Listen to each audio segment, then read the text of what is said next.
और शुरुआत करने जा रहे हैं आधा मिनट पूरी खबर की। उससे पहले एक बड़ी ब्रेकिंग न्यूज हमारे पास आ रही है। जंग के मैदान से आर्मेनिया अजरबैजान युद्ध का एक और लेटेस्ट वीडियो TV9 भारतवर्ष के पास आ गया है। आर्मेनिया पर अजरबैजान ने अटैक किया है। अटैक में कई बंकर और तोप तबाह हो गए। देर रात अजरबैजान की तरफ से ये अटैक किया गया। ये आप देखिए युद्ध का लेटेस्ट वीडियो जिसमें कई बंकरों को तबाह बर्बाद कर दिया गया है। तो युद्ध की बहुत भीषण तस्वीरें लगातार जंग के मैदान से हमारे पास आ रही हैं और ये जंग का सबसे लेटेस्ट वीडियो है। जंग थमने का नाम नहीं ले रही है बल्कि और विकराल रूप लेती जा रही है। सबने समझाने की कोशिश की, दुनिया की तमाम महाशक्तियां आगे आए, UN आगे आया, लेकिन ना अजरबैजान मानने को तैयार है इस बार, ना ही आर्मेनिया। अजरबैजान ने यह दावा किया है कि आर्मेनिया के 3600 सैनिक मारे गए हैं। और देश के प्रधानमंत्री नरेंद्र मोदी आज दुनिया की सबसे लंबी हाईवे सुरंग टनल का रोहतांग में उद्घाटन करने जा रहे हैं। सामरिक रूप से काफी अहम माने जाने वाला अटल टनल से होकर पाकिस्तान और चीन बॉर्डर तक पहुंचना अब काफी आसान हो जाएगा। 3300 करोड़ की लागत से बनी अटल टनल 9.2 किलोमीटर लंबी है और इसकी चौड़ाई 10 मीटर है। टनल की ऊंचाई 5.52 मीटर है। इस टनल से हर दिन 10 साल में बनकर तैयार हुई इस टनल की वजह से मनाली से लेह के बीच की दूरी 46 किलोमीटर कम हो गई है। टनल के निर्माण की लागत पहले 1500 करोड़ रुपए बताई गई थी, लेकिन प्रोजेक्ट में लगातार हो रही देरी और काफी समस्याओं की वजह से बाद में लागत बढ़ा दी गई। और निश्चित तौर पर पूरे देश के लिए बड़ा दिन है। अटल टनल के उद्घाटन से पहले आप जान लीजिए कि कैसी है अटल टनल, ये भी आपको बताएंगे। लेकिन ये तो जान लीजिए कि 3 घंटे 12 मिनट 2 सेकंड सिर्फ बाकी रह गए हैं और TV9 भारतवर्ष पर आप देख सकते हैं प्रधानमंत्री नरेंद्र मोदी को सिर्फ 3 घंटे 11 मिनट बाद। और जब वो करेंगे अटल टनल का उद्घाटन तो आप TV9 भारतवर्ष पर यह पूरा टेलीकास्ट देख सकते हैं। और उद्घाटन से पहले आप भी देखिए कैसी है अटल टनल। TV9 भारतवर्ष के संवाददाता मोहित मल्होत्रा की एक्सक्लूसिव रिपोर्ट। अटल टनल की खास बात यह है कि यहाँ पर ऑक्सीजन की कमी होने पर कुछ ऐसे ऑटोमेटिक सिस्टम लगाए गए हैं जो कि यहाँ अलग अलग जगहों पर बने डक्ट को अपने आप ही खोल देंगे और उसके बाद यहाँ पर ऑक्सीजन की सप्लाई शुरू हो जाएगी। साथ ही जो लोग यहाँ पर यात्रा करेंगे या फिर मेंटेनेंस के लिए ड्यूटी करेंगे उसके लिए BSNL की तरफ से 4G कनेक्टिविटी के सिस्टम यहाँ पर लगाए गए हैं। इस सुरंग के ऊपर 2 किलोमीटर तक पहाड़ों की ऐसी परत है जो कि किसी भी मिसाइल या बॉम्ब के हमले से सुरक्षित रख सकती है। तो अटल टनल के शुरू होने से भारतीय सेना के जवानों को काफी मदद मिलने वाली है और बॉर्डर पर जवानों पहले के मुकाबले बताया जा रहा है कि और ज्यादा मजबूत हो जाएंगे। अटल टनल दुश्मनों के गले की फांस है। भारतीय सेना पहले के मुकाबले ज्यादा मजबूत हो गई है। अब किसी भी मौसम में जवानों को लद्दाख और करगिल बॉर्डर तक पहुंचने में ज्यादा वक्त नहीं लगेगा। सीमा पर जारी गतिविधि से निपटने में मदद मिलेगी। चीन पाक बॉर्डर पर सैन्य सामान पहुंचाने में आसानी होगी। जवानों के लिए बॉर्डर पर रसद जल्दी पहुंचेगी। मनाली लाहौल स्पीति घाटी की कनेक्टिविटी साल भर रहेगी। सुरंग में सुरक्षा के पूरे इंतजाम भी किए गए हैं। अटल टनल का उद्घाटन ऐसे वक्त में हो रहा है जब भारत चीन बॉर्डर पर पिछले कुछ महीनों से भारी तनाव है। और वहीं मनाली से लेह को जोड़ने वाली दुनिया की सबसे लंबी अटल टनल सुरंग के बाद अब एशिया की सबसे लंबी रोड टनल का काम भी शुरू होने वाला है। जोजिला रोड टनल का काम 1 महीने में शुरू होने वाला है। सामरिक दृष्टि से यह परियोजना बेहद खास और अहम है। National highway and infrastructure development corporation की इस परियोजना के पूरा होने पर चीन और पाकिस्तान से घिरा लद्दाख पूरे साल जम्मू कश्मीर से जुड़ा रहेगा। लगभग 14.5 किलोमीटर लंबी टनल परियोजना को 2 चरणों में बांटा गया है, जिसका पहला चरण 2.5 साल और दूसरा 6.5 साल में पूरा किया जाएगा। आपको बता दें कि समुद्र तल से 11,578 फुट की ऊंचाई पर बनने जा रही जोजिला टनल निर्माण की टेंडर प्रक्रिया को जुलाई 2020 में अंजाम दिया गया था। और भारत के खिलाफ चीन की विंटर प्लानिंग का खुलासा हो गया है। ड्रैगन ने LAC के पास नए बंकर बना लिए हैं। ये सीक्रेट बंकर PLA ने तिब्बत के पठार पर 4,500 मीटर की ऊंचाई पर बनाया है, जहां पर उसके जवान अपने नापाक मंसूबे को अंजाम दे सकें। कड़ाके की ठंड से बचने के लिए हीटिंग मशीन लगाई गई है। जवानों को सांस लेने में दिक्कत ना हो इसके लिए ऑक्सीजन सप्लाई की व्यवस्था की गई है। इसके अलावा और भी साजो सामान मुहैया कराए गए हैं। ड्रैगन की अगले साल पैंगोंग त्सो में नए साल मनाने की साजिश डिकोड हुई है। यानी पैंगोंग त्सो पर जिनपिंग विस्तारवादी पॉलिसी की फिराक में है। भारत की भी चीन की हर चाल पर पैनी नजर है। जमीन से आसमान तक भारतीय सुरक्षा बलों ने मोर्चा संभाल रखा है। और अब बात चीन की एक और साजिश की करेंगे। चीन एक तरफ तो एलएसी पर नई नई साजिशें रच रहा है, तो वहीं दूसरी ओर उसका वीडियो प्रोपेगेंडा भी जारी है। अपनी हरकतों के मुताबिक ही चीन हर रोज अपनी ताकत दिखाने की कोशिश कर रहा है। पीएलए खुद को सबसे ज्यादा हाईटेक बताने की आजमाइश में लगी हुई है। इसी कड़ी में ड्रैगन को अत्याधुनिक मिलिट्री ड्रोन की लॉन्चिंग करते दिखाया गया है, जो ग्रेनेड लॉन्चर और गाइडेड मिसाइल ले जाने में सक्षम है। वीडियो देखकर साफ पता चलता है कि जिनपिंग की ये सारी कवायद दुनिया में अपनी ताकत का झूठा प्रचार करने के सिवाय कुछ नहीं है। ये तस्वीरें चीन की सरकारी मीडिया सीसीटीवी की ओर से जारी किया गया है। दक्षिण चीन में पीएलए के जवानों ने इस ड्रोन के साथ कॉम्बैट अभ्यास किया। और आर्मेनिया और अजरबैजान के बीच जंग को लेकर बड़ी खबर। ये जंग 7वें दिन में पहुंच गई है और हर दिन ये युद्ध और भी ज्यादा खौफनाक होता जा रहा है। अजरबैजान ने आर्मेनिया के खिलाफ इजरायली ड्रोन को किलिंग मशीन बना दिया है। आर्मेनिया सेना के कैंप पर अजरबैजान ने हारूफ कामिकेज विध्वंसक ड्रोन से मिसाइल दागकर तहस नहस कर दिया। यह ड्रोन इतना हाईटेक है कि ये मिसाइल दागने के अलावा सुसाइड बॉम्बर की तरह भी टारगेट को हिट कर खुद को उड़ाकर दुश्मन के ठिकानों और हथियारों को तबाह करने का दमखम रखता है। ड्रोन के मिसाइल अटैक से बचने के लिए आर्मेनिया के सैनिक ने भागने की कोशिश भी की, लेकिन धमाका इतना जोरदार था कि किसी को हिलने तक का वक्त नहीं मिला। पूरा आर्मेनिया कैंप खाक हो गया। और पाकिस्तानी प्रधानमंत्री इमरान खान पर भारत के पीएम नरेंद्र मोदी के नाम का भूत सवार हो गया है। इमरान खान की सारी पॉलिटिक्स मोदी के नाम पर टिकी।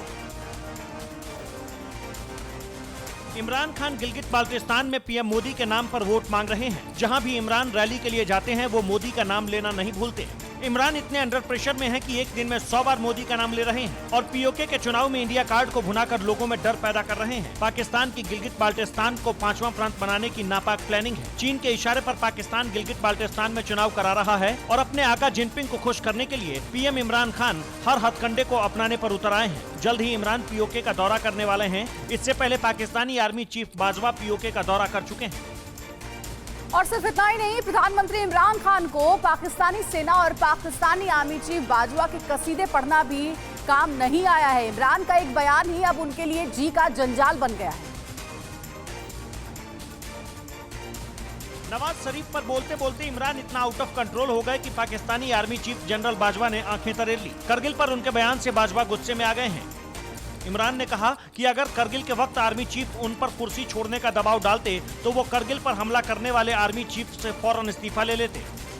इमरान ने अपने इस बयान से नवाज शरीफ को उस वक्त पाकिस्तान का कमजोर प्रधानमंत्री बताने की कोशिश की, लेकिन जिस मुल्क में पीएम की कुर्सी सेना के रहमो करम पर टिकी रहती है, वहां सेना के खिलाफ बोलना आ बैल मुझे मार जैसा है।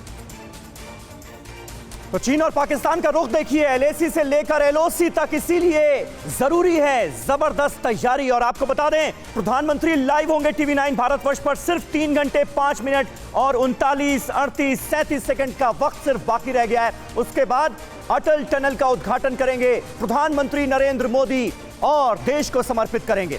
आगे बढ़ते हैं। चीन से तनाव के बीच भारत के साथ अमेरिका चट्टान की तरह खड़ा हो गया है। भारत से दोस्ती निभाने में अमेरिका अब कोई कसर छोड़ नहीं रहा।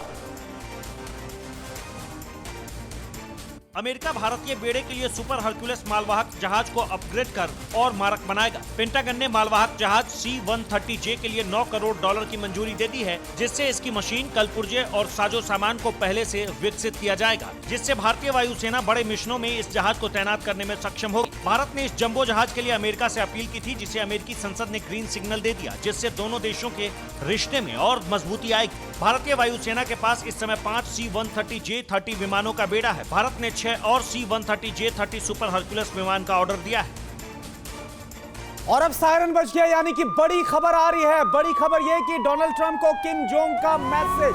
ट्रंप के जल्दी स्वस्थ होने की कामना की गई है, जो कोरोना पॉजिटिव है। किम ने ट्रंप को कहा गेट वेल सून। ट्रंप के लिए किम जोंग ने विश किया है। अभी कोरोना पॉजिटिव है डोनाल्ड ट्रंप, तो किम जोंग उन ने डोनाल्ड ट्रंप को कहा गेट वेल सून। आखिर क्या इसके जरिए नए समीकरण बनाने की कोशिश की जा रही है? और एक और बड़ी खबर आपके सामने टीवी स्क्रीन पर। डोनाल्ड ट्रंप के कोरोना पॉजिटिव होने के बाद शेयर बाजार में गिरावट देखी गई है। यूरोपीय बाजार की बात करें, यहां पर भारी गिरावट की आशंका है। दुनिया भर के शेयर बाजारों में गिरावट की आशंका है क्योंकि दुनिया भर की मार्केट्स नीचे गए। और यूपी के हाथरस कांड में योगी सरकार ने कार्रवाई करते हुए एसपी, डीएसपी और इंस्पेक्टर को तत्काल प्रभाव से सस्पेंड कर दिया है क्योंकि प्रशासन पर उठ रहे थे बहुत गंभीर सवाल। हाथरस कांड में प्रशासनिक लापरवाही सामने आने के बाद सीएम योगी के आदेश पर बड़ी कार्रवाई हुई है और हाथरस के एसपी समेत कई पुलिस वालों को एक साथ सस्पेंड कर दिया गया है। जिन पुलिस वालों पर कार्रवाई का कोड़ा चलाया गया है उनमें एसपी विक्रांत वीर, सीओ राम शब्द, इंस्पेक्टर दिनेश वर्मा, एसआई जगवीर सिंह का नाम शामिल है। इन सभी पुलिस वालों और पीड़ित परिवार के लोगों का नार्को पॉलीग्राफी टेस्ट किया जाएगा। खबर है कि हाथरस के जिलाधिकारी पर भी कार्रवाई हो सकती है, हालांकि फिलहाल उनका नाम लिस्ट में नहीं है। कहा जा रहा है कि इस कांड के बाद हाथरस डीएम की भूमिका को लेकर सीएम योगी काफी ज्यादा नाराज हैं। तो वहीं हाथरस कांड में लड़की के परिवार को अब भी घर से बाहर नहीं निकलने दिया जा रहा है। पीड़िता के परिजन अस्थि विसर्जन करना चाहते हैं, लेकिन अभी तक उन्हें अस्थियां तक नहीं उठाने दी गई।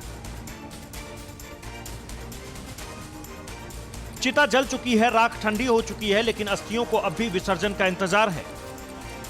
हाथरस में परिजनों की गैर मौजूदगी में पुलिस ने रेप पीड़िता का अंतिम संस्कार कर दिया था। पुलिस ने पीड़िता के परिजनों को लाश तक नहीं सौंपी और न ही रीति रिवाज से अंतिम संस्कार करने दिया। अब भी लड़की के परिजनों को घर से निकलने नहीं दिया जा रहा। परिजनों को अस्थियां तक नहीं उठाने दी जा रही। तस्वीरों में आप देख सकते हैं कि चिता के पास एक सैनिटाइजर की बोतल पड़ी है। आशंका जताई जा रही है कि इसी सैनिटाइजर की मदद से पुलिस ने शव को जलाया था। और अब बात करते हैं बिहार विधानसभा चुनाव की। बिहार चुनाव के लिए सीटों के बंटवारे को लेकर एनडीए में सब ठीक नहीं चल रहा। अब चिराग पासवान ने केंद्रीय संसदीय बोर्ड की बैठक बुलाई है। बिहार विधानसभा चुनाव में लोक जनशक्ति पार्टी अकेले ही लड़ेगी या फिर गठबंधन के फॉर्मूले को मानेगी, इसका फैसला आज शाम तक हो जाएगा। इसी फैसले के लिए चिराग पासवान ने दिल्ली में आज शाम पार्टी संसदीय बोर्ड की बैठक बुलाई है। इस बैठक को काफी अहम माना जा रहा है। कहा जा रहा है कि बैठक के बाद चिराग पासवान इस मामले पर आखिरी फैसला सबके सामने रखेंगे। बिहार में नामांकन दाखिल होने की प्रक्रिया शुरू हो चुकी है, लेकिन अभी तक पार्टियों के बीच सीटों का बंटवारा नहीं हो सका है। कहा जा रहा है कि चिराग पासवान की पार्टी को गठबंधन के तहत जितनी सीटें चुनाव लड़ने के लिए दी जा रही है, उससे पार्टी आलाकमान खुश नहीं है। तो पेंच अभी भी फंसा हुआ है। बिहार विधानसभा चुनाव के लिए महागठबंधन में सीटों का बंटवारा लेकिन लगभग तय हो गया है। आज सीट शेयरिंग के फॉर्मूले का ऐलान किया जा सकता है। सूत्रों के अनुसार बिहार चुनाव के लिए कांग्रेस और आरजेडी के बीच अब सीटों पर सहमति बन गई है और इस तरह से महागठबंधन की तस्वीर पूरी तरह साफ होती दिख रही है।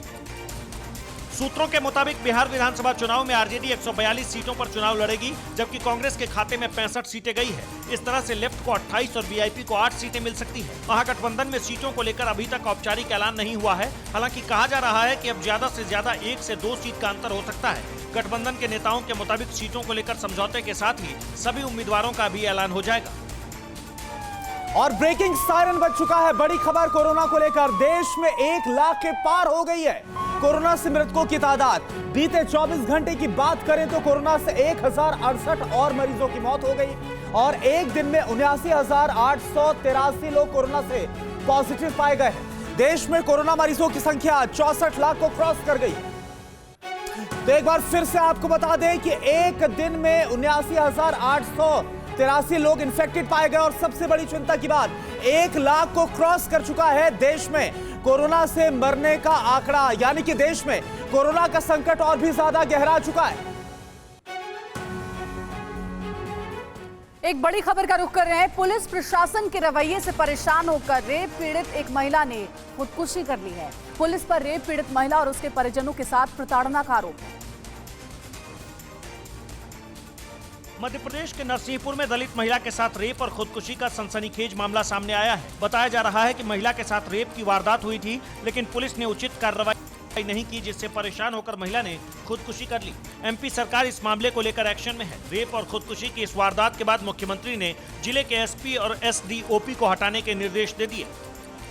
चौकी इंचार्ज को पहले ही सस्पेंड किया जा चुका है। मृतक महिला के परिजनों का आरोप है कि पुलिस द्वारा उन्हें प्रताड़ित किया जा रहा था। पुलिस ने इस मामले में 2 आरोपियों को गिरफ्तार कर लिया है। और वहीं सबसे बड़ी चिंता की बात यह है कि रेप की वारदातें थमने का नाम नहीं ले रही हैं। राजस्थान के भरतपुर में एक नाबालिग लड़की को अगवा किया गया। गैंगरेप का चौंकाने वाला मामला सामने आया।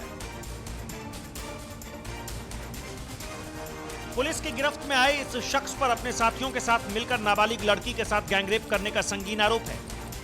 आरोप है कि पहले इस शख्स ने अपने साथियों के साथ मिलकर लड़की को अगवा किया और फिर गैंगरेप के बाद आरोपी लड़की को जख्मी हालत में छोड़कर फरार हो गए। वारदात 30 सितंबर की बताई जा रही है। पीड़ित नाबालिग लड़की भरतपुर के कैथवाड़ा थाना क्षेत्र की रहने वाली है। एक आरोपी की गिरफ्तारी के बाद पुलिस अब वारदात में शामिल बाकी आरोपियों की तलाश में जगह जगह छापेमारी कर रही है। पुलिस का दावा है कि फरार बदमाशों को जल्द ही गिरफ्तार कर लिया जाएगा। और आगे बढ़ने से पहले आपको एक बार फिर याद दिला दें, आज है बड़ा दिन। आज होना है अटल टनल का उद्घाटन और सिर्फ 2 घंटे 58 मिनट 21 सेकंड बाद TV9 भारतवर्ष पर प्रधानमंत्री नरेंद्र मोदी होंगे लाइव, करेंगे इस टनल का उद्घाटन और सुबह 10 बजे से ही शुरू हो जाएगा मोदी कॉन्क्लेव TV9 भारतवर्ष पर। आगे बढ़ेंगे। दुकान में काम कर रही एक महिला पर उसके पति ने ही जानलेवा हमला कर दिया। हमले की खौफनाक तस्वीरें CCTV कैमरे में कैद हुई। दुकान में एक महिला और एक शख्स नजर आ रहे हैं। कुछ देर तक दोनों में कुछ बात होती है, फिर अचानक शख्स महिला पर हमला कर देता है। चाकू से महिला पर वो ताबड़तोड़ वार करके फरार हो जाता। CCTV में कैद हुआ ये वीडियो तेलंगाना के विकाराबाद का है। तस्वीरों में नजर आ रहे ये दोनों लोग पति पत्नी हैं, जिनके बीच लंबे समय से विवाद चल रहा है। महिला ने पति के खिलाफ प्रताड़ना का मामला दर्ज करवाया था। पति शिकायत वापस लेने का दबाव बना रहा था, लेकिन पत्नी ने केस वापस लेने से मना कर दिया तो पति ने पत्नी पर जानलेवा हमला कर दिया। फिलहाल पुलिस ने आरोपी पति को गिरफ्तार कर लिया है। और मुंबई से एक बड़ी खबर है, जहां एक लड़की की खुदकुशी करने की कोशिश का वीडियो सामने आया है। कड़ी मशक्कत के बाद पुलिस ने बड़ी सावधानी के साथ लड़की की जान बचाई। खुदकुशी के मकसद से एक लड़की छत पर चढ़ी है। सीढ़ियों के सहारे छत पर पहुंची पुलिस लड़की को समझा बुझाकर नीचे उतारने की कोशिश में है। ये तस्वीरें मुंबई की है। पुलिस कंट्रोल रूम को सूचना मिली थी कि एक लड़की तिरुपति बालाजी बिल्डिंग की छत पर खुदकुशी के मकसद से चढ़ी है। सूचना मिलते ही पुलिस की टीम मौके पर पहुंची। पुलिसकर्मी काफी देर तक लड़की को समझाने में जुटे रहे। अपनी बातों में उलझाकर पुलिसकर्मी बड़ी सावधानी से लड़की के करीब पहुंचे और उसे पकड़ लिया। आत्महत्या की कोशिश कर रही लड़की को पुलिस थाने ले गई। पूछताछ में लड़की ने पारिवारिक कलह के कारण आत्महत्या करने की कोशिश की बात कबूल की। एक थाने में नाबालिग लड़की के साथ रेप का मामला दर्ज हुआ। पुलिस ने जांच शुरू की तो ऐसा खुलासा हुआ कि खाकी वर्दी वालों के भी होश फाख्ता हो गए। राजस्थान के सवाई माधोपुर में सियासत की आड़ में गंदा काम करने वाले रैकेट का पर्दाफाश हुआ है। बीजेपी और कांग्रेस की जिला स्तर की महिला पदाधिकारी आपस में मिलकर सेक्स रैकेट चला रही थी। सेक्स रैकेट का पर्दाफाश होने के बाद पार्टी ने आरोपी महिलाओं को पद से हटा दिया है। इस मामले में सवाई माधोपुर की बीजेपी महिला मोर्चा की पूर्व जिलाध्यक्ष सुनीता वर्मा सहित 5 आरोपियों को पुलिस ने गिरफ्तार कर लिया है। सेक्स रैकेट चलाने का मामला उस वक्त सुर्खियों में आया जब एक नाबालिग के परिजनों ने महिला थाने में नाबालिग के साथ रेप का मामला दर्ज करवाया। पूछताछ के दौरान सेक्स रैकेट का भंडाफोड़ हो गया। इस मामले में कई और लोगों की गिरफ्तारी की आशंका जताई जा रही है। और दुनिया को अहिंसा और सत्याग्रह का पाठ पढ़ाने वाले बापू को संयुक्त अरब अमीरात ने श्रद्धांजलि दी है। राष्ट्रपिता की छवि से रोशन हुआ बुर्ज खलीफा। दुनिया भर में मशहूर बुर्ज खलीफा की बिल्डिंग से गांधी जी के बताए गए रास्ते, भाईचारे, सद्भाव और एकता का संदेश दिया गया। इस दौरान बुर्ज खलीफा पर एक विशेष कार्यक्रम का भी आयोजन किया गया। इसे देखने के लिए बड़ी संख्या में भारतीय समुदाय के लोग उमड़ पड़े। हजारों लोगों की मौजूदगी में दुनिया की सबसे ऊंची इमारत पर बापू की तस्वीरों ने सबका मन मोह लिया। सोशल मीडिया प्लेटफॉर्म पर इस दौरान लाइव स्ट्रीमिंग भी की गई। ये सब हुआ गांधी जयंती के दिन यानी 2 अक्टूबर को, जिसे पूरी दुनिया में अंतर्राष्ट्रीय अहिंसा दिवस के तौर पर मनाया जाता है।